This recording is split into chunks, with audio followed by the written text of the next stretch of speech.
एक छोटे से गांव में एक लड़का था जिसका नाम अर्जुन था।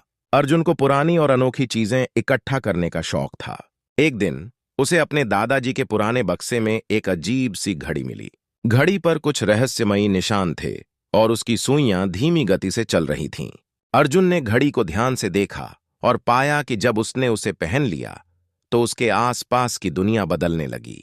पहले तो उसे यह एक सामान्य जादू की तरह लगा, लेकिन हर मिनट के साथ कुछ नया और अजीब घटित होने लगा। पहला मिनट। घड़ी की सुइयों ने जैसे ही 1 मिनट पूरा किया, अर्जुन खुद को एक घने जंगल में पाया। वहां चारों तरफ ऊंचे ऊंचे पेड़ थे और अजीब सी आवाजें आ रही थीं। अर्जुन समझ नहीं पाया कि वह कैसे वहां पहुंचा, लेकिन उसने घड़ी को कसकर पकड़ लिया और आगे बढ़ने लगा। दूसरा मिनट।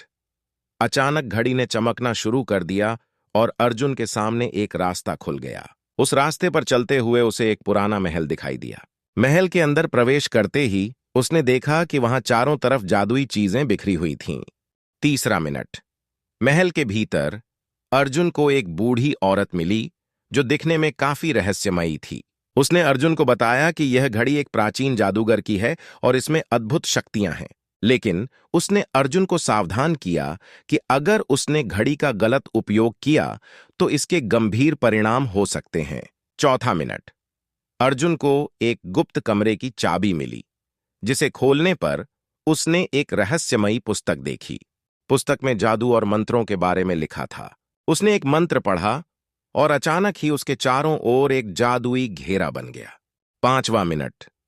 घड़ी की सुइयों ने फिर एक चक्कर लगाया और अर्जुन वापस अपने गांव में पहुंच गया।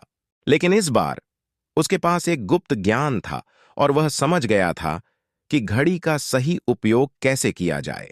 अर्जुन ने उस जादुई घड़ी को संभाल कर रखा और उसका उपयोग केवल जरूरत के समय किया। उसने अपने ज्ञान से गांव वालों की मदद की और सभी को सिखाया कि सही उपयोग से ही जादू और शक्तियों का लाभ उठाया जा सकता है।